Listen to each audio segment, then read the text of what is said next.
Hello বন্ধুরা, তো আজকে তোমাদের আমি দেখাতে চলেছি কচু বাটা। কীভাবে কচু বাটবে দেখো। আমি কচুগুলোকে ডুমো করে কেটে নিয়েছি, কাঁচা লঙ্কা, রসুন। এবার আমি কড়াই বসিয়েছি, কড়াইতে তেল দিয়ে দেখতেই পাচ্ছ এই যে কালো জিরা দিয়েছি।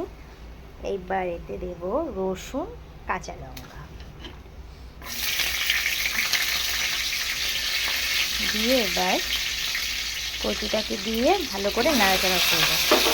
নুন হলুদ দিয়ে দেবো, দিয়ে এটাকে মিক্সচারে দেবো। হলুদ দিয়েছি, এই যে নুন দিচ্ছি, দিয়ে এটাকে একটু নাড়াচাড়া করে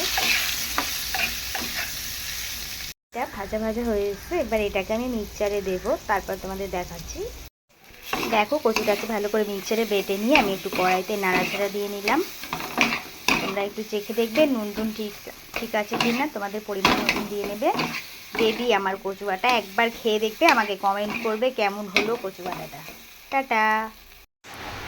আমি একটু টেস্ট করে দেখি কেমন হলো। হেভি হয়েছে, তোমরাও খেয়ে দেখো এইভাবে, তোমাদেরও খুব ভালো লাগবে।